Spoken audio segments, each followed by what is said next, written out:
Acho que é bom me apresentar um pouquinho para vocês, que não me conhecem. Então, eu sou o professor Edson Pereira Francisco, eu sou professor da Metodista, o mestre em Seminário do Campo. Eu dou aula de hebraico bíblico e de grego bíblico. Então, a aula de hoje aqui, antes de começar os tópicos que eu quero abordar hoje, eu quero falar um pouquinho da minha nova publicação, que vai ser o tema das nossas 4 aulas. E essas 4 aulas são baseadas no livro que eu estou para lançar, que se chama Tetagrama, Teônimos e Nomina Sacra, os nomes de Deus na Bíblia. E a aula de hoje vai ser sobre os teônimos. Eu vou explicar em detalhes o que é isso aqui.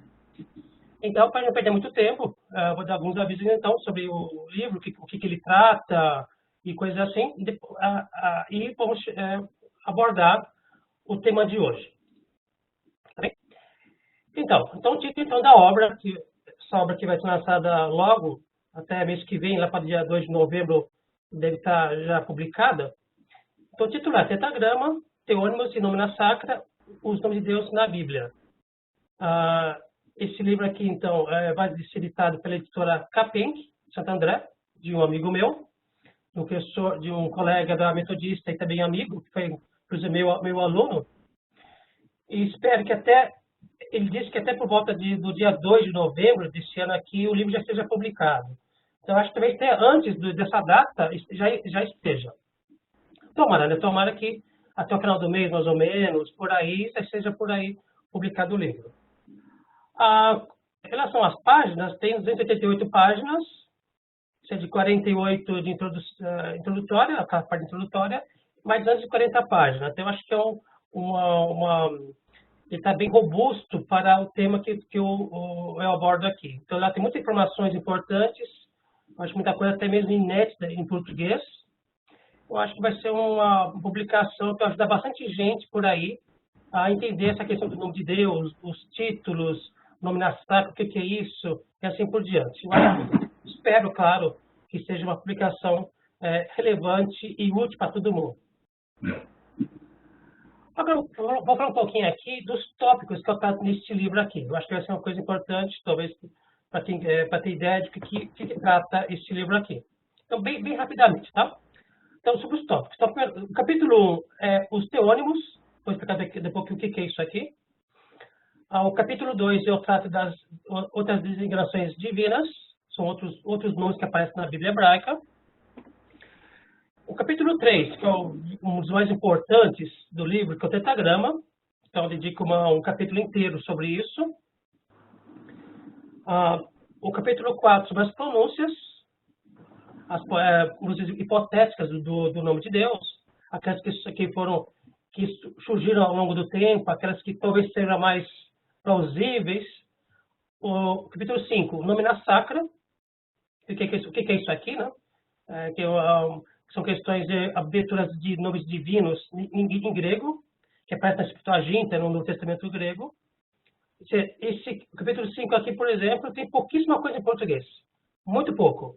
Então, acho que mais ou menos contribuições do livro é esse capítulo 5, Nomina Sacra.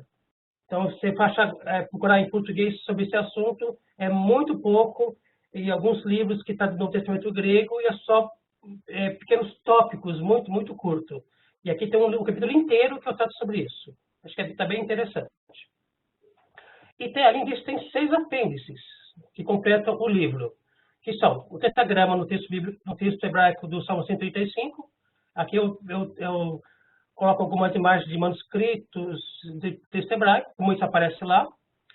O capítulo 2, o tetagrama em anotações maçoréticas, que como isso aparece nas anotações dos maçoretas, inclusive esse apêndice 2, eu me baseei numa palestra que eu dei em Helsinki, em 2010. Então, aproveitei essa palestra que eu dei em 2010 e fiz esse apêndice. É bem interessante.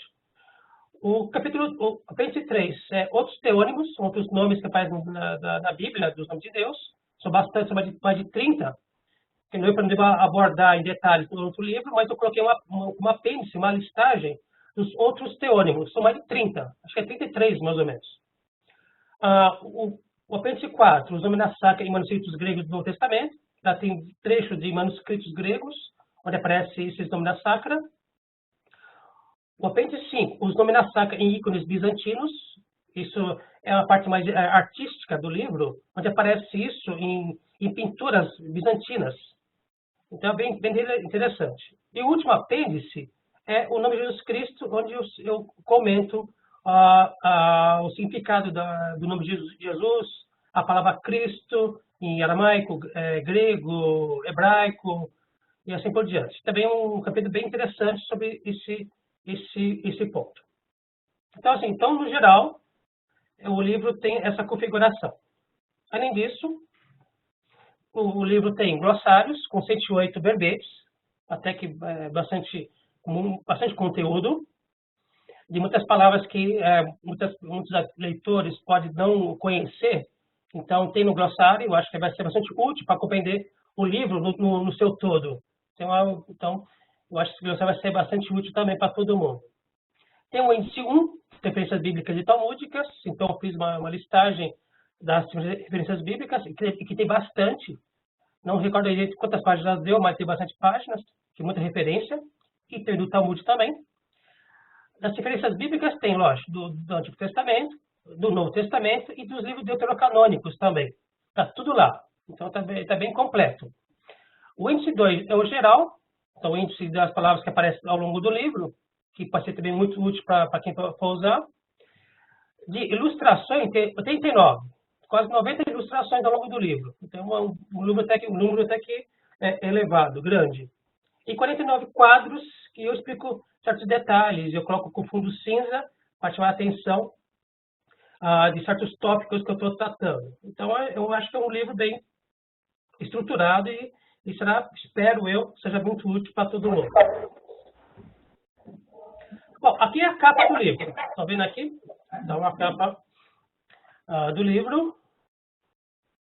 E essa imagem que estão vendo aqui, essa imagem aqui foi pega de um dos últimos fólios do Códice de Leningrado, B19A, que muita gente conhece esse códice, esse manuscrito.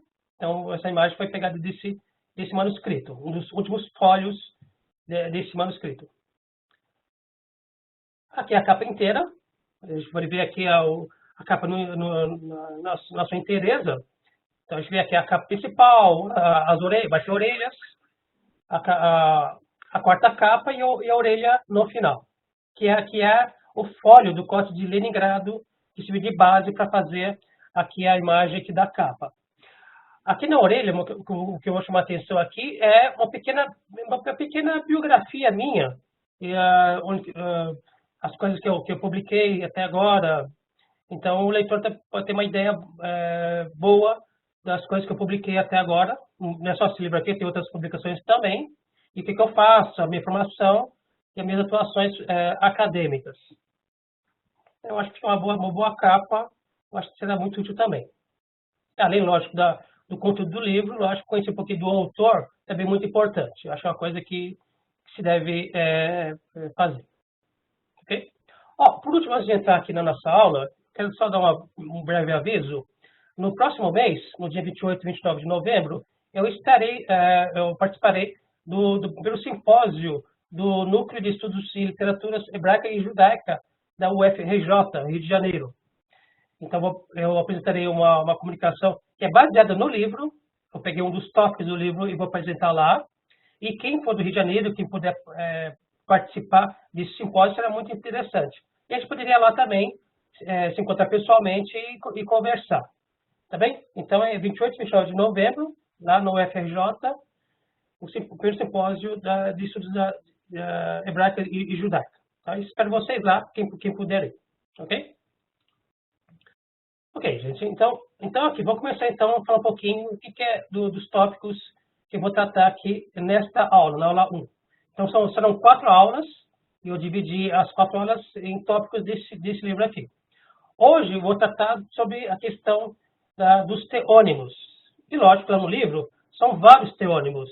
Mas aqui nessa aula aqui, lógico, para ficar algo muito longo, eu escolhi aqueles que são mais, digamos, mais conhecidos do grande público. Por exemplo, hoje eu vou tratar dos teônimos Adonai, significa Senhor, vou explicar depois em detalhes isso. O outro que é El, depois o El Elyon, o El Shaddai, que muitos conhecem esse teônimo. Elohim, também muito conhecido. Então, serão os teônimos que eu vou tratar hoje na nossa aula. Lembrando que no livro tem muito mais.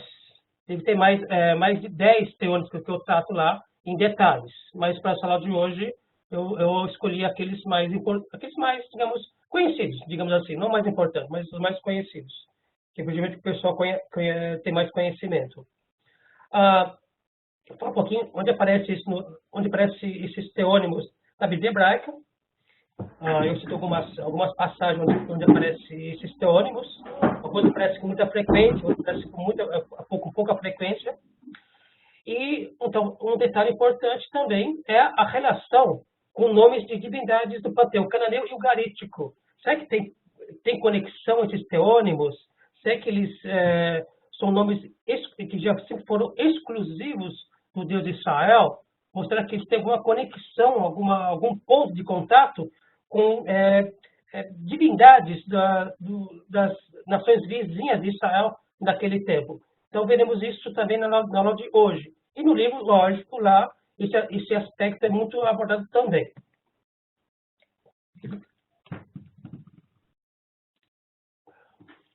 Bom, primeira coisa aqui, né?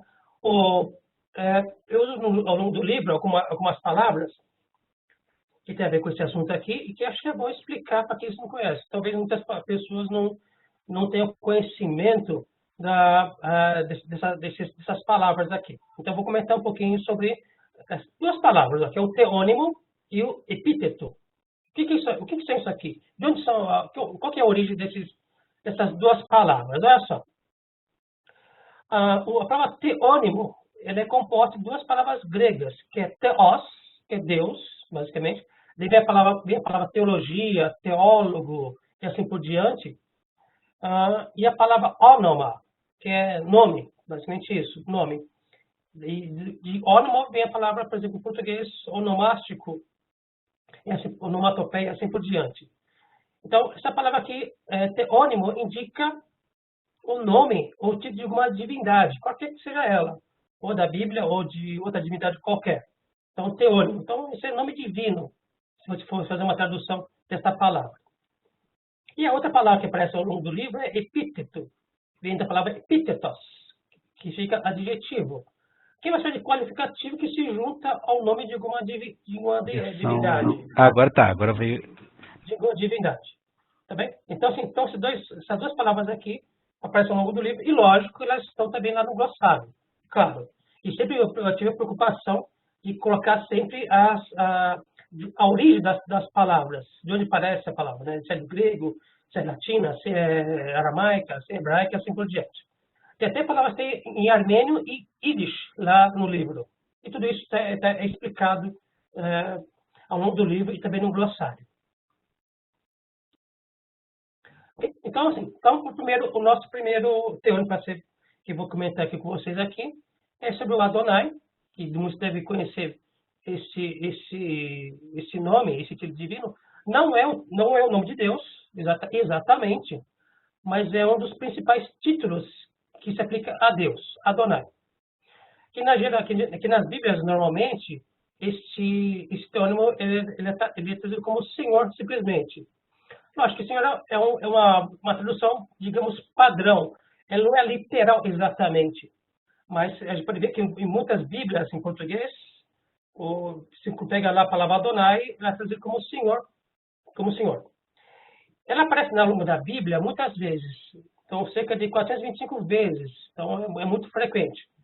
Aparece, por exemplo, em Gênesis 20, verso 4, Êxodo 4, 10, Josué 7, 8, Isaías 61 e assim por diante. Então, é um dos principais teônimos que aparece ao longo da Bíblia hebraica. Né? Olha só, vou explicar daqui a pouquinho. A questão aqui, né? Literalmente, fazer uma tradução bem literal do Adonai, o que significa os meus senhores. Curioso, né? É uma palavra no plural, mas que se refere a um único ser.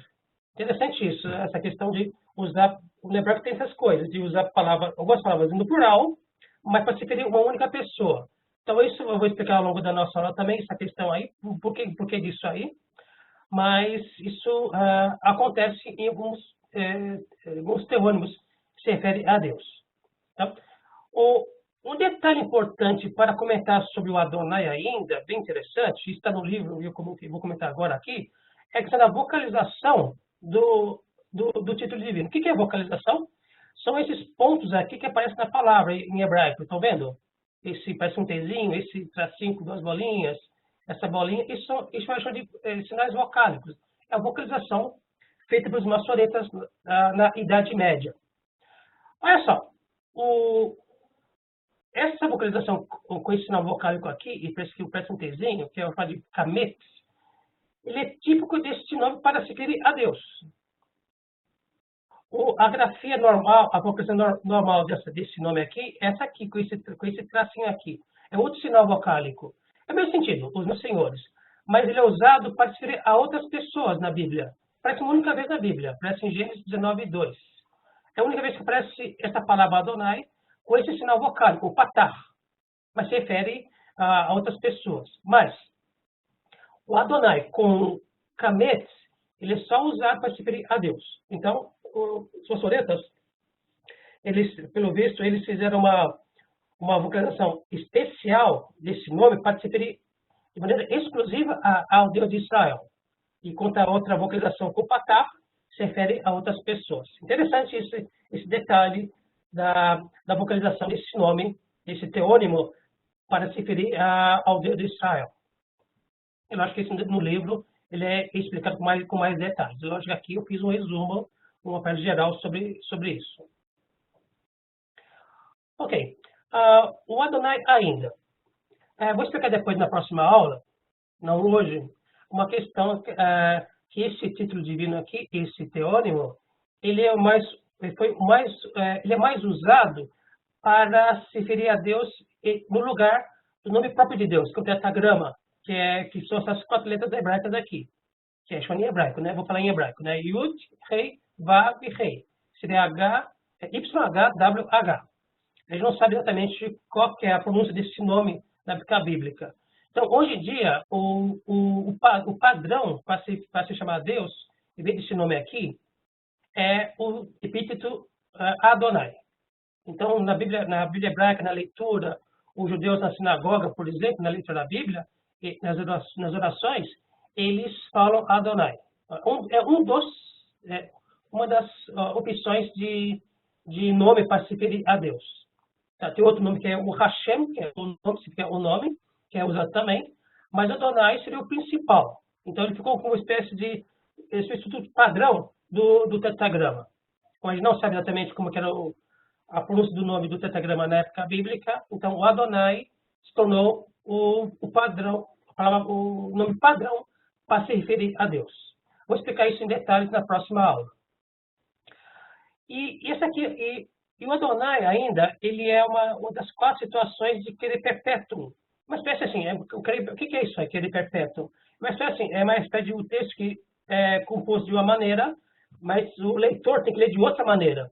Então tem algumas situações no texto bíblico hebraico, que você encontra a palavra no texto bíblico de uma maneira escrita, mas você tem que ler de outra maneira. Então o Adonai é uma dessas 4 situações de querer perpétuo, querer permanente, querer perpétuo. Isso é uma leitura que você tem que fazer sempre no lugar de outra palavra. Isso também está explicado com mais detalhes no livro.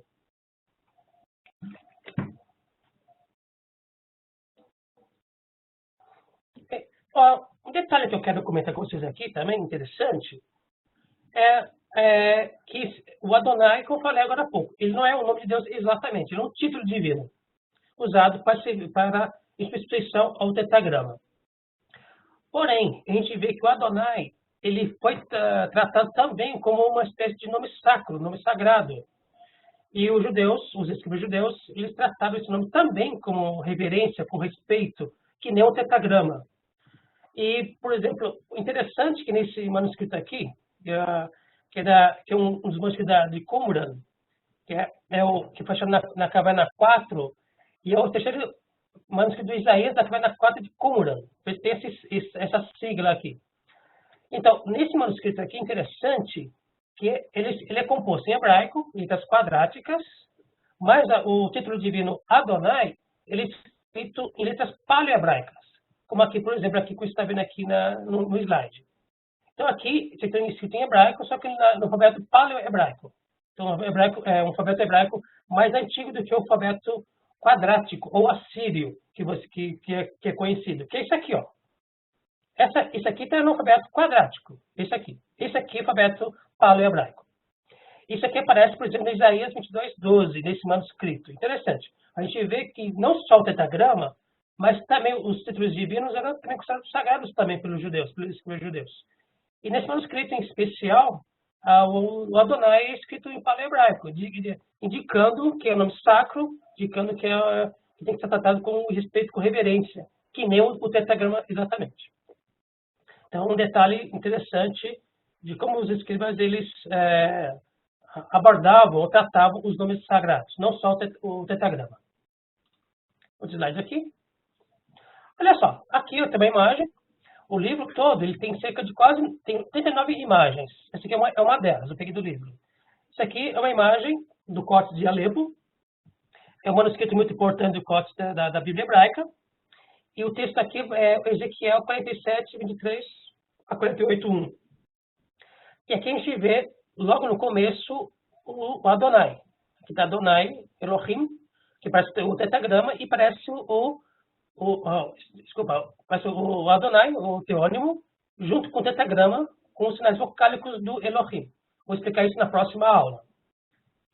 Então assim, sempre assim, no livro, ao longo do livro, eu sempre mostro alguma imagem de manuscrito ou de edição de Bíblia Hebraica, onde aparecem os nomes divinos, o tetagrama, os teônimos e entre outras coisas. Então, o livro é bem ilustrado, então o leitor consegue visualizar um pouquinho como isso aparece nos textos antigos, em hebraico, em outros textos. Então, esse aqui, então, o Códice de Alepo, só para completar aqui, ele é do século X, ele foi composto por volta de 930, mais ou menos, da era cristã, e é um dos principais manuscritos da Bíblia Hebraica, e serve como base para as várias edições acadêmicas da Bíblia Hebraica. Próximo aqui, um pouquinho. O próximo aqui é o El, esse outro título divino. Bom, ele é um título divino.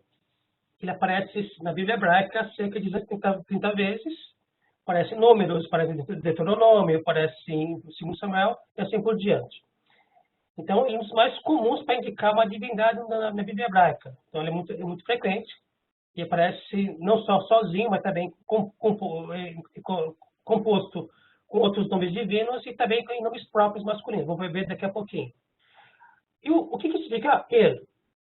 Ele vai significar Deus, com D maiúsculo, o Deus com D minúsculo, pode ser também deusa, divindade, ele, se fazer uma tradução literal, ele, e título do Adonai, do Deus de Israel. Então, esse nome aqui, ele tem vários significados, mas sempre mas o campo semântico dele tem ligado com essa questão de divindade, de deuses. Olha só, como eu falei agora há pouco, né? Ele aqui ele aparece em muitos nomes masculinos em hebraico. E aqui eu coloquei, para simplificar, não coloquei em hebraico, coloquei já em português, mas eu coloquei em destaque aqui o final dos nomes, aqui, e no começo e o final dos nomes, onde aparece ele. Então, ele aparece, então, em muitos nomes, como, por exemplo, aqui Samuel. Aqui eu peguei os nomes mais comuns que vocês conhecem, né? Que todo mundo conhece. Samuel, por exemplo, Gabriel, Ezequiel, Daniel, Rafael, Miguel, Joel, e assim por diante. Então, no final dos nomes aqui, esse ela aqui dos nomes é o ele, esse título divino aqui. Ou aparece também alguns nomes, início de nome, como, por exemplo, Elias, Eleazar, Elanã, Eliada, Eliasaf e assim por diante. Então, é um componente, chama de componente teofórico. Quer dizer, é uma partícula, um componente de nome divino que aparece nos nomes hebraicos. Então, esse aqui é só um exemplo de onde aparece esse ele aqui. Tá bem? E, lógico, e sempre, lógico, lembrando que os nomes bíblicos sempre têm significado. Então sempre tem alguma coisa que o nome indica ou significa. Por exemplo, Rafael, ele é o que cura, por exemplo. Daniel, ele é o que é meu juiz, por exemplo. Samuel, ele que escutou. Joel, ele que é o Adonai. Miguel, ele como que quem é como ele. É assim por diante. Então, sempre os nomes têm sempre algum significado neles. Não é como os nomes modernos, que as pessoas acham que são nomes bonitos, só que não tem exatamente um significado. Mas, né, nos nomes bíblicos, todos eles têm um sentido, um significado importante e que geralmente tem a ver com a história do personagem bíblico. Geralmente. Próximo slide. Falei agora há pouco. Esse ele aqui, no começo da aula, que eu cheguei a citar, é que alguns teônimos têm a ver com o nome de divindades do panteão cananeu, por exemplo, garítico. Ele é um deles. Olha só, ele aparece em algumas línguas semíticas lá da região do Oriente Médio, como, por exemplo, acádico, assírio, babilônico, garítico e árabe. Vamos ver aqui, então. A gente vê que nessas línguas aqui, a forma é muito parecida. Olha só. Em acádico é ilo, por exemplo. Também é assírio e babilônico. Ilo. A gente vê que parece com il, né? O garítico, il, e árabe vai ser ila. Que bastante vai dar esse nome aqui com o artigo definido em árabe, vai ser alá. Então, tudo isso tem a ver com o termo il aqui. Então, a gente vê que é um nome comum na cultura do Oriente Médio naquele tempo. E eu coloquei aqui, né, assim, é uma designação muito comum, mais comum para designar alguma divindade cultuada pelos povos do Antigo Oriente Médio. Então, a gente vê isso realmente, né? Então, nas culturas semíticas daquele tempo, ele era muito usado para indicar uma divindade. Isso na Bíblia também aparece também. Só lembrando que a Bíblia, o povo judeu, o povo de Israel, era uma cultura inserida naquele contexto, não era parte, era inserida. Então, teve muita influência para Israel, ou de Israel para os outros povos.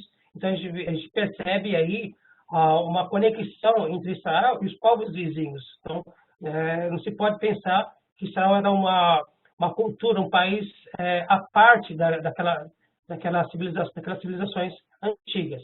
O Israel está bem inserido naquele contexto. Então, isso aqui mostra muito bem isso. Esse ele também aparece em outras línguas e que é a mesma coisa, nome de divindade. Algumas características desse ele aqui, que eu quero comentar com vocês. No panteão de Ugarit e Canaã, Canaã seria hoje uma região que abarca hoje o Israel moderno e a Palestina. E Ugarit pega a parte hoje da Síria, Líbano, mais ou menos.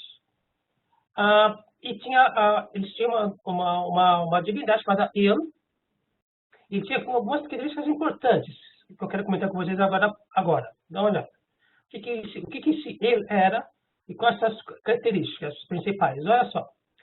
Ele era o pai dos deuses, do panteão, que tinha vários deuses, né?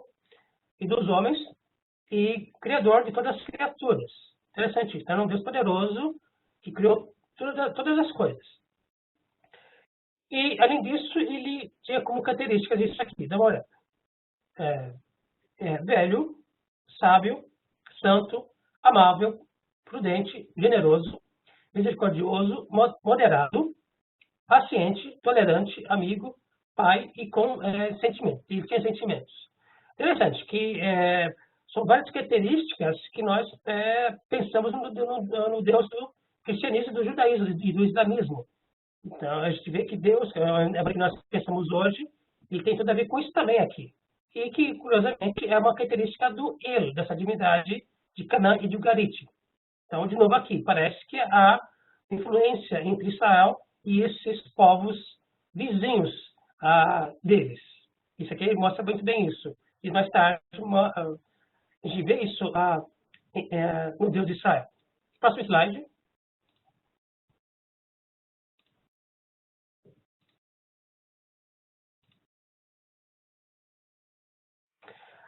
isso aqui, gente, ó. A relação do ele e o Adonai, o Deus de Israel. Deixa eu ver se eu voltei aqui um pouquinho, um só. Certo. Então, com o tempo, ele, a divindade ele passa a ser identificado com Adonai, com o Deus de Israel. E muitas das coisas que ele caracteriza do ele passa depois para o Adonai. Então, muito do que a gente conhece de hoje do Deus de Israel tem a ver com esse ele também. Então, muitas daquelas características passam para o Adonai. Tá? Então, na Bíblia a gente vê que que seria uma espécie de revelação de Deus para aqueles povos.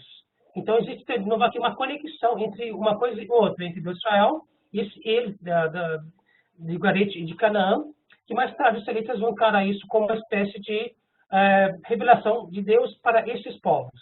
Então, muita coisa passa para o Adonai mais tarde. Aqui aparece esse teônimo, ele, em Números 24, 16 e 17, nessa edição Keter Yerushalayim. Então, aparece aqui na primeira linha, aqui no finalzinho. Tá vendo? Ele, então, aparece aqui no finalzinho. Então aparece em várias passagens, inclusive aqui também. Próximo slide. O Elion. Esse é outro título divino também. Ele aparece no total de 31 vezes na Bíblia hebraica, em Gênesis, Números, Salmos, por exemplo. E o que ele significa? Esse Elion seria o Elion, na verdade, esse nome, né? Elion. Altíssimo, superior, elevado, mais alto, acima de céus, e assim por diante. Então, ele aparece em muitos textos antigos da Bíblia hebraica, como em Gênesis 14, 18, Números 24, 16, Deuteronômio 32, 8, e assim por diante. Então, é um título divino bastante importante e muito antigo também. Então, Elion seria o El Altíssimo, a gente poderia traduzir assim, ou El Superior, o El Elevado, e assim por diante. Tá? Então, é um outro título divino muito, muito importante para a Bíblia hebraica. Também, de novo, aqui, né? O Elion, ele aparece em Garete, na Fenícia. E era uma divindade também, de providência cananita também, e sendo pré-israelita. E aparece em vários textos ugaríticos e fenícios. Aparece, então, não só na Bíblia hebraica, mas também em outros textos desses povos, aparecia o Elion também. E mais tarde ele vai aparecer na Bíblia. Na própria Bíblia tem alguns textos interessantes, por exemplo, em Gênesis 14, 19, 22, Salmos 46, 5, por exemplo, o que parece indicar que havia em Jerusalém uma espécie de culto pré-israelita ao Elion. Curioso isso. Então, o que parece que havia uma coisa assim naquele tempo. E o que em Números 24, 16, Salmos 107, 11, parece, não estou aqui afirmando de maneira categórica, o que parece que o Elion é tratado como fosse uma divindade distinta do Adonai, do Deus de Israel. Que mais tarde, essas duas as características do Elion passam para o Adonai. Mas você explica em alguns textos, parece que se fala de uma divindade distinta do Adonai, que mais tarde serão depois identificadas uma com a outra. Então, o texto bíblico, de vez em quando, dá essa dica aqui, que é um detalhe bem interessante. E, lógico, que eu abordo isso com mais detalhes lá no livro. E, claro que eu falei, esse epíteto, ele mais tarde ele é transferido para o Adonai, para o Deus de Israel. Okay? E aqui aparece essa imagem aqui, no caso de Leningrado, B19A, o Elion, em algumas passagens aqui em cima, Elion, tá vendo? Aqui nessa linha aqui. Aparece também aqui também, Elion, uma segunda vez, e aqui embaixo também. Aqui aparece 3 vezes esse nome divino, Elion. Próximo aqui. Agora, o El Shaddai. O El Shaddai, então, muitos conhecem esse título divino aqui. Ele aparece 48 vezes na Bíblia hebraica, não aparece muito, aparece mais no Gênesis. As ocorrências aparecem mais no Gênesis. Aparece poucas vezes, raras vezes, em outros livros bíblicos. Mas no Gênesis parece com certa frequência. Olha só. Esse título divino aqui, esse teônimo, ele aparece geralmente em situações relacionadas com bênção, com família, com descendência, fecundidade, multiplicação e abundância. Então, parece que é um título divino que tem a ver com essa questão de cocriação, por exemplo, de bênção, de riqueza, de fartura e coisa assim por diante. Que talvez o nome tenha a ver com isso. Vamos ver daqui a pouquinho.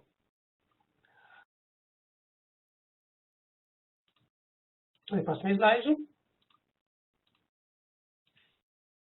Aqui.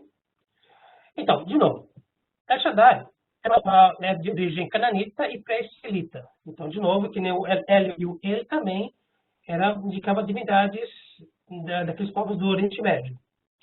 E que talvez tenha sido um empréstimo dos vizinhos cananeus dos israelitas. Então, eles pegaram de lá. O nome aparece em textos ucaríticos também, e serve como, por exemplo, componente de nome próprio. Então, o nome, por exemplo, Baal Shaddai, por exemplo, aparece em textos ucaríticos. E a palavra lá, e aparece lá, Shaddai também está nesses textos aí. Isso mostra de novo que é um nome, um título divino, que já aparecia entre os povos vizinhos a Israel, e que mais tarde isso passa para a Bíblia. Olha só, como esse nome aqui vai aparecer nas traduções bíblicas antigas. É um nome que eu vou falar daqui a pouquinho, com mais detalhes, que a gente não sabe exatamente o que ele significava. Então, há muitas hipóteses. Vou falar isso daqui a pouquinho. E trato com mais detalhes lá no livro. Por exemplo, a Septuaginta traduz o Shaddai como Pantocrator. Pantocrator seria onipotente, todo-poderoso.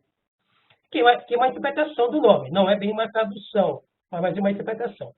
A Vulgata, ela vai para mesma lógica, esse mesmo raciocínio.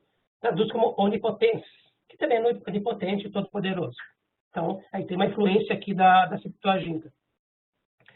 E os Targums de Onkelos e o Hierosolymitano 1 apenas transliteram como Shaddai. Então, eles nem se propuseram a fazer tradução, mas apenas fizeram uma transliteração do nome, o que indica aí que a dificuldade de traduzir o Shaddai para outra língua, para outras línguas, né? Então, só para lembrar aqui, Septuaginta é o grego, Vulgata é latim, os Targums aqui é aramaico. Fora essas versões aqui antigas, há também essas 3 outras versões em grego, que é do Áquila, do Símaco e do Teotocião. Eles, por sua vez, traduzem o Shaddai como Rikanos, que significa suficiente. De novo aqui, é outra interpretação do nome. Não é tradução, é outra interpretação e não Pantocrator. Então, a gente percebe aí que já naquele tempo já havia dificuldade de tradução deste título divino. E as versões antigas, elas optaram ou fazer transliteração ou uma interpretação. Lá na minha obra, na minha tradução, no Antigo Testamento em hebraico-português, eu adotei El Shaddai. Então, eu fiz uma transliteração do nome ao longo do texto bíblico. Eu não fiz tradução e nem interpretação. Então, eu coloquei transliterado, El Shaddai. Eu acho que eu explico isso na obra, porque eu adotei a transliteração como padrão para traduzir na tradução que eu estou falando da Bíblia hebraica. Próximo slide.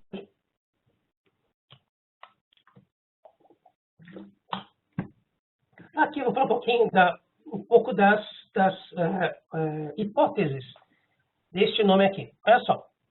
Alguns interpretam que o Shaddai tem a ver com a palavra She, que é uma partícula relativa, que é e mais a palavra Dai, que é o suficiente. Digamos assim, o que é autossuficiente. Mas é uma interpretação, que é mais dos sabinos, da época do Talmud.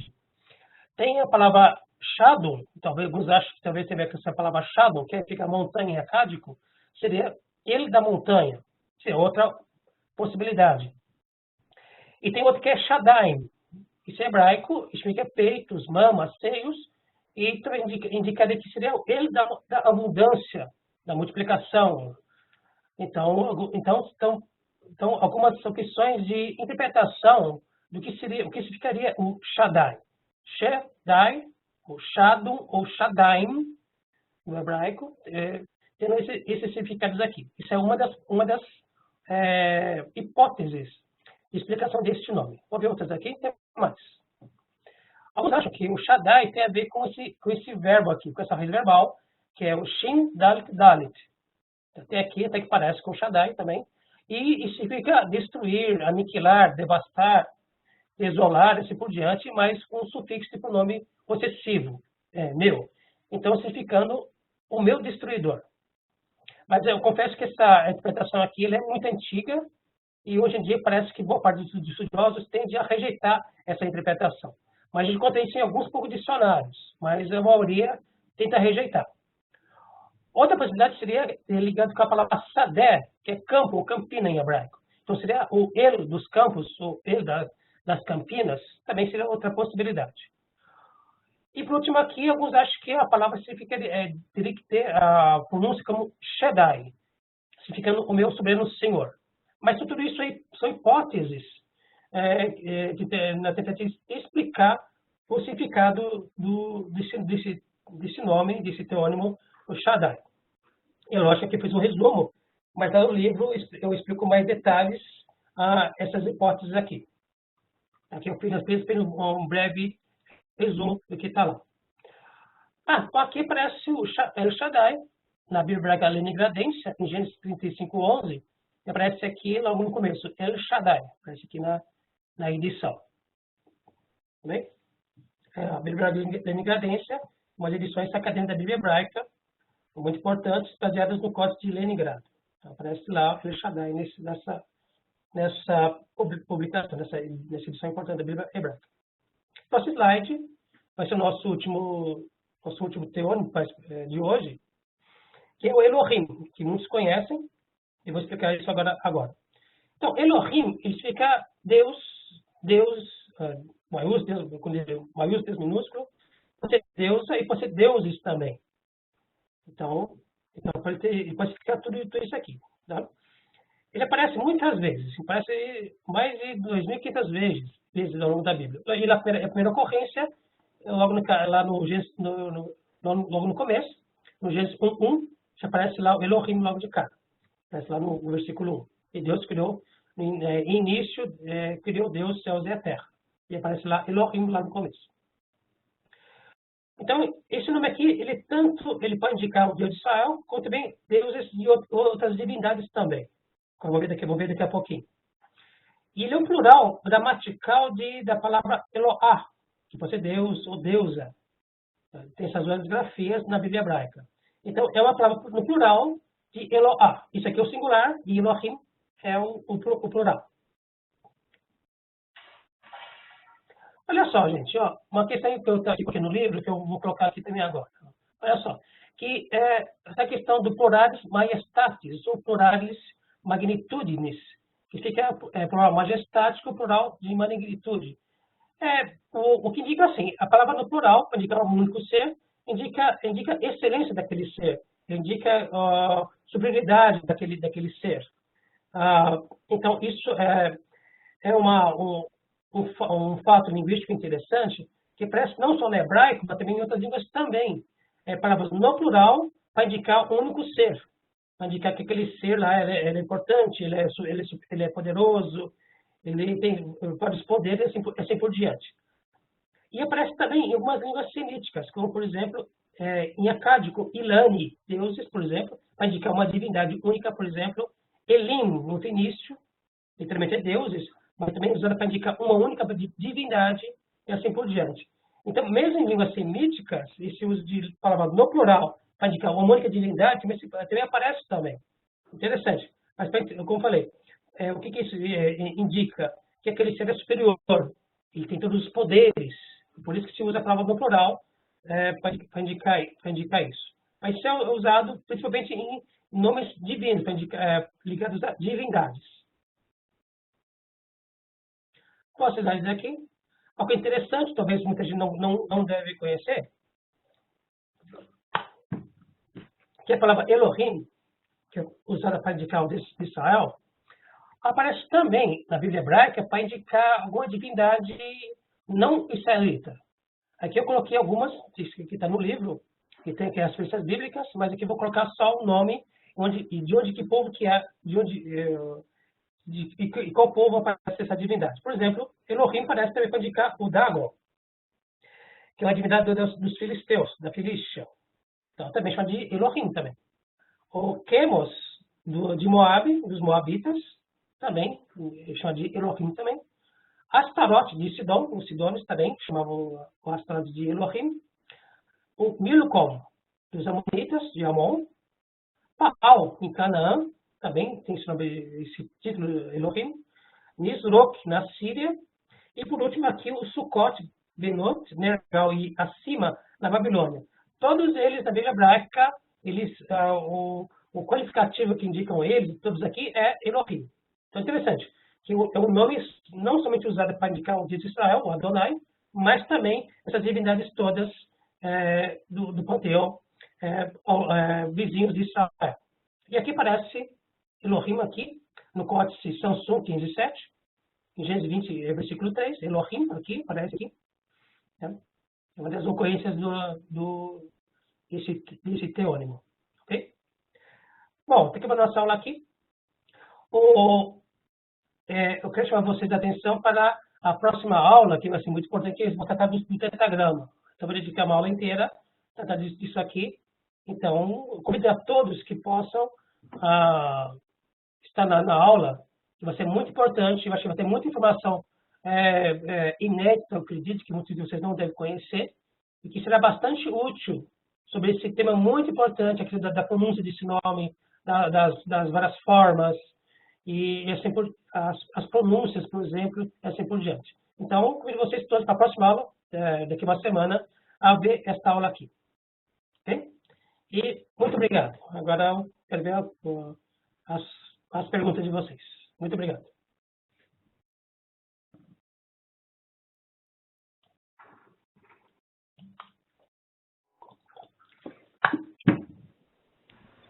Ninguém vai fazer pergunta? Bom dia, sou eu, Renato. Bom dia, professor Edson.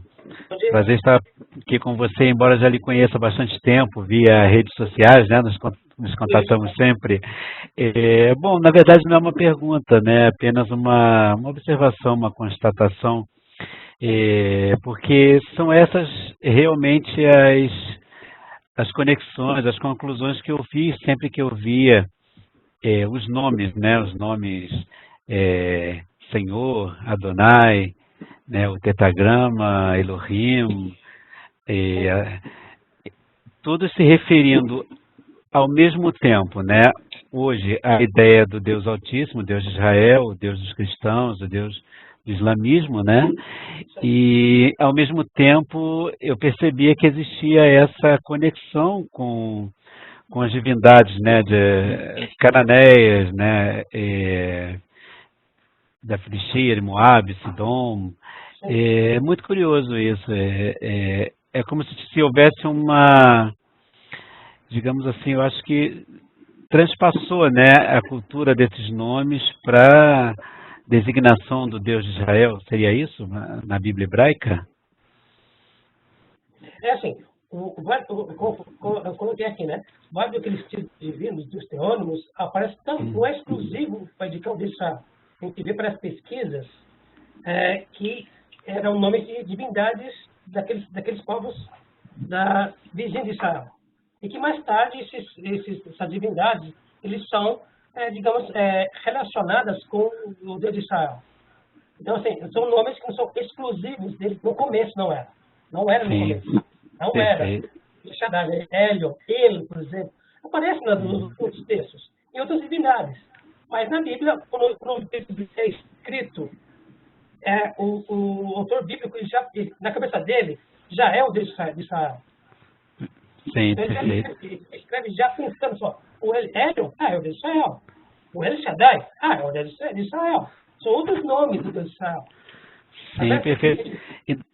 Só para completar, com apenas pesquisas das pesquisas que nós temos hoje, a gente vê que não era bem assim. No começo era nome de divindades daqueles povos. Né? Perfeito. Então, isso é importante, né? Professor, Sim. eu queria pedir informação sobre o livro. A circulação dele vai ser só em São Paulo ou vai ser vendido em todo o Brasil? Não, é todo o Brasil, claro, todo o Brasil. Ele terá distribuição na Amazon, por exemplo, em outros sites, acho que é Paulus também. Então vai ter distribuição sim, de todo o Brasil, claro que vai ter, claro, sim. Deixa eu falar uma coisa sobre o livro. Gente, quando o livro for lançado, ele vai ser lançado pela Amazon também, que a gente tem parceria. Então eu vou mandar para vocês o link, porque eu tô vendo com a Amazon até um desconto para vocês, tá bom? Então só aguardar que vai ser lançado, vocês vão receber o link, tá bem? Isso. A gente mantém contato, quando for lançado o livro, eu vou divulgar, eu vou manter contato com vocês, mas ó, o livro já está pronto, o livro já está disponível, tá bem? Ok, perfeito. Tá bom. Mais alguém? Ô, Renato, você quer perguntar outra coisa, Renato? Perdão, professor, não entendi a pergunta. Você quer perguntar mais? Não, foi apenas essa constatação, né? Porque, principalmente, o termo el, né, na língua hebraica, inclusive no hebraico moderno, se refere para cima, ao que é alto, né, altíssimo. Então, eu acredito que seja o contexto, né, digamos, a raiz, né, tudo isso dando a ideia do que é altíssimo, né? Por isso, remeter aos nomes, né, de Deus na Bíblia. Não, Renato, não, acho que então tentar explicar. Por exemplo, tem uma preposição para, em direção a, em hebraico, que é el. Sim. Outro sinal vocálico, para. E tem al, que é para cima. Al, né, que é sobre e assim por diante. Mas o ele, que é o nome divino, ele tem, apesar de ser escrito com Aleph, Lamed, parece com o el, que é uma preposição, mas ele tem outra raiz semântica. Outra raiz semântica. Sim. Não é para cima, exatamente. Isso é discutido, né? Mas Sim, é outra semântica. Perfeito. Obrigado. Ok, prazer em conhecê-lo. Igualmente. Foi legal, foi bom, foi legal. Igualmente, obrigado. Até a próxima aula. Até a próxima aula. Isso, vai ser legal. Cristiano, você vai fazer pergunta? Sim, tá me ouvindo? Tô. Tô ouvindo. A pergunta é a seguinte: até que ponto, no Israel antigo, essa relação dos nomes dos deuses cananeus, ou das regiões vizinhas ali, é simplesmente uma passagem de um termo, de uma forma de expressar Deus, de um idioma para o outro, ou até que ponto, de repente, se identifica mesmo? Por exemplo, olha, nós agora somos Israel, estamos identificando essa divindade como sendo o nosso Deus. Esse tipo de coisa aconteceu, ou é só com relação ao título mesmo? Não, a tua pergunta é importante. E isso no livro eu abordo com mais detalhes. Não só o nome, não só, mas também as características dessa divindade. Então são duas coisas, é o nome e também as características daquela divindade.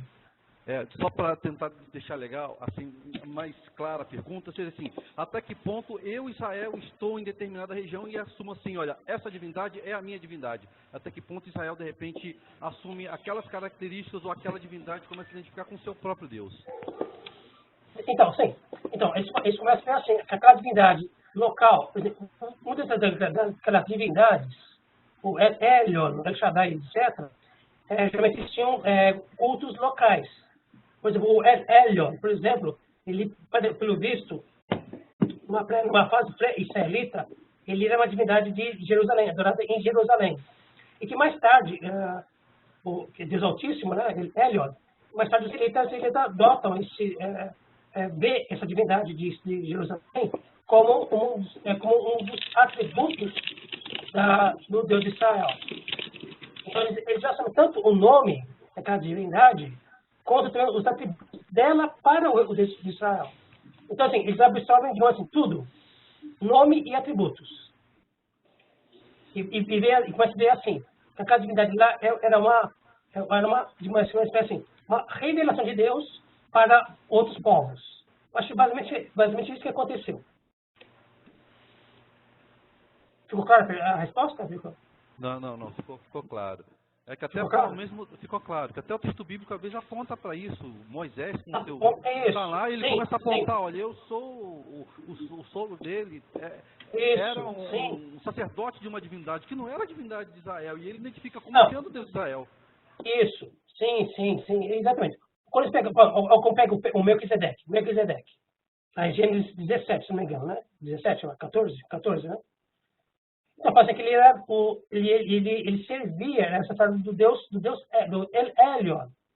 Lá no texto bíblico, dá a ideia que ele é um cidade de uma divindade distinta, parece. Né? Então, o texto bíblico, eu acho que ele dá essa ideia que se trata de uma divindade distinta, que mais tarde será relacionado com o Deus de Israel. Então, o texto bíblico, de vez em quando, ele dá umas dicas assim. A gente percebe alguns trechos. Lógico que na aula aqui não dá para abordar tanto assim, né? Não dá para a gente ter que resumir, né? Mas a gente consegue perceber umas coisas assim, né? O Alex tem uma pergunta também. Professor, pode falar.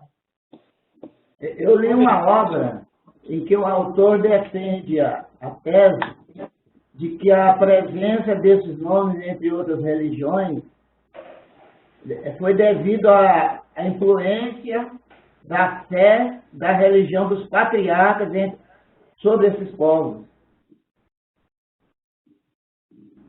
Eu diria que talvez, isso coloco no livro, talvez seja o contrário. Talvez os patriarcas, eles trouxeram das suas regiões de origem essas concepções. Está no livro, então isso é abordado lá sim.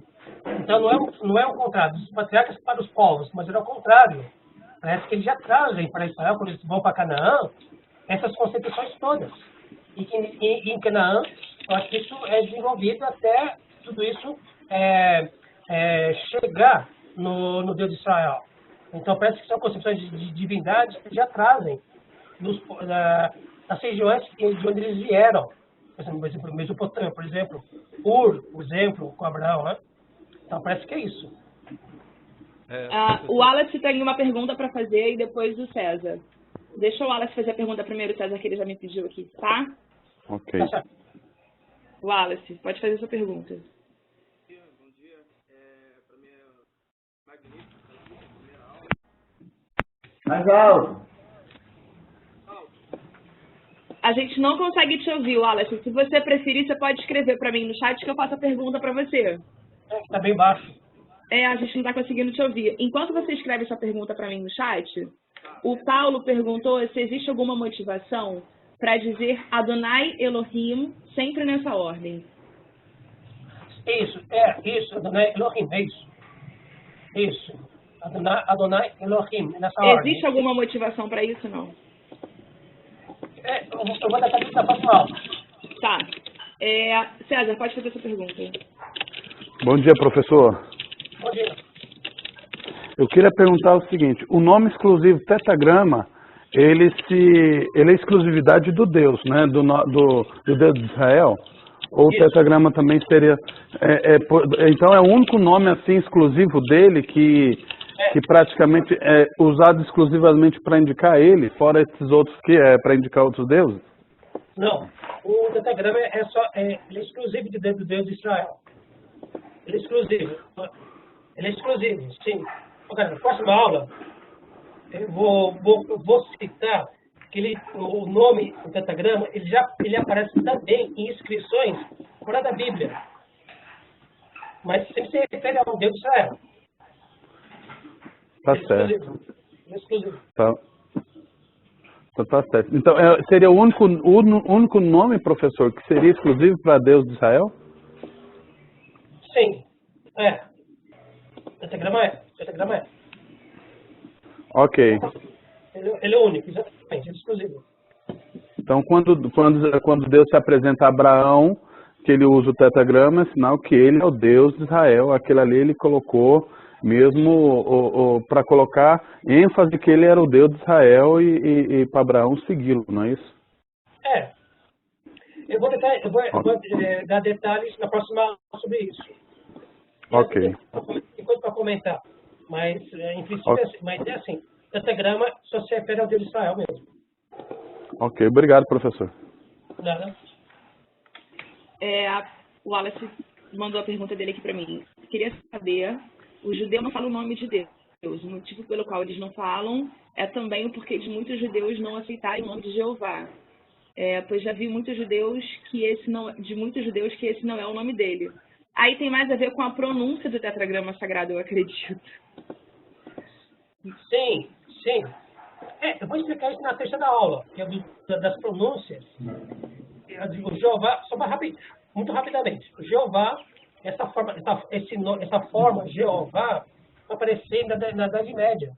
Idade Média, muito depois da época bíblica. E não era assim, não se tem comprovação que era essa pronúncia na época bíblica, não é. Não se tem como comprovar. O que se sabe é que apareceu na Idade Média, que foi uma tentativa de pronúncia do nome, uma tentativa feita pelos cristãos. Mas eu vou dar detalhes desse assunto na terceira aula, que eu vou falar das pronúncias do nome de Deus. Com Jeová, o Yahvé, Yahu e Yehu, por exemplo. Tá bem? Então, na terceira eu vou explicar com detalhes essa questão do Jeová. O que posso falar agora é que não se tem prova que era essa pronúncia na época bíblica. Nenhum estudioso moderno, ninguém defende essa hipótese, essa ideia. Ninguém. Tá bem? Isso só vai aparecer em textos da Idade Média e pelos cristãos, não pelos judeus. Tem mais uma pergunta aqui. Então não há nenhum achado arqueológico referente ao tetragrama anterior ao povo de Israel? A sua afirmação, a questão do César, se baseia nisso? É assim. No século IX, século VIII, já aparece o tetragrama em inscrições fora da Bíblia. Aparece depois na pedra moabita, do rei Mesa, escrito em moabita, uma inscrição em pedra. E aparece lá o tetragrama lá. Isso se refere ao Deus de Israel. Mas há algumas inscrições fora da Bíblia que aparece isso. Aparece. Mais alguma pergunta, gente? Opa, mais uma. Vamos lá. É só para...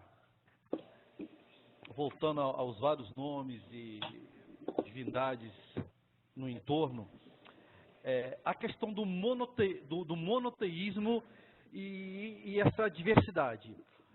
Em algum momento fala assim, olha, você não deve adorar outras divindades. E em determinado momento Israel se identifica ou assume um determinado nome para a sua própria divindade. Em alguns momentos, como com relação a Baal ou com relação a outros, não tem essa transferência de qualidades para ser o próprio Deus de Israel identificar. Como é que fica essa situação? Então, a questão do monoteísmo é assim. Foi um conceito que foi desenvolvido ao longo do tempo. Então, os israelitas, antes do exílio da Babilônia, no século VI, os israelitas, eles admitiam a existência de vários deuses, sim, além do Deus de Israel. Mas que eles não adoravam, eles não podiam adorar. Eles sabiam que existiam outros deuses, sim. Não, eu entendo isso. Com o monoteísmo ético, a partir mais à frente, depois do exílio babilônico, beleza. Mas anterior a isso, por exemplo, a gente, pelo que você está falando, nós teríamos alguns outros títulos para Deus, com relação a algumas comunidades cananeias, outras religiões em que Israel assume totalmente aquela identidade como sendo seu próprio Deus. E nesse mesmo período, que ainda é antes da Babilônia, outros deuses nós temos Israel tem uma repulsa. Quando você pega Baal, um período anterior a isso aí, Israel tem uma repulsa. Você não deve adorar. Aí você pega um outro Deus e fala assim, opa, esse Deus aqui nós vamos identificar como sendo o nosso Deus, com as características da nossa divindade. Isso tem a ver, de repente, com relação a similitude entre as características desse outro Deus e o Deus de Israel, que eles acabaram associando isso. Por isso, em alguns momentos, ele assume, olha, é o Elion, legal, Elion pode ser a nossa divindade. O Baal não tem essas características, ela fora. Seria mais ou menos assim? É mais ou menos isso, porque tem o Dafo, Do Dagon não veio nada, né? Nem nome, nem características, né? Astarote também não. Astarote, Baal, e vários outros, Milcom, por exemplo. Então, assim, antes da Babilônia, eles concebiam a ideia que existiam outras divindades, só que eles não adoravam. A ideia do monoteísmo que nós conhecemos hoje é uma ideia que surgiu ou se cristalizou, foi após o exílio da Babilônia. Foi depois. Aqui você consegue conceber a ideia de Deus único. Mas essa ideia veio ao longo do tempo e é pós-exílico. É uma ideia pós-exílica. Isso está no livro também. Então, foi uma ideia que foi vindo ao longo dos séculos, foi desenvolvida. Mas a ideia de monoteísmo que nós conhecemos hoje é uma ideia pós-exílica. Depois que retorna da Babilônia, eles vão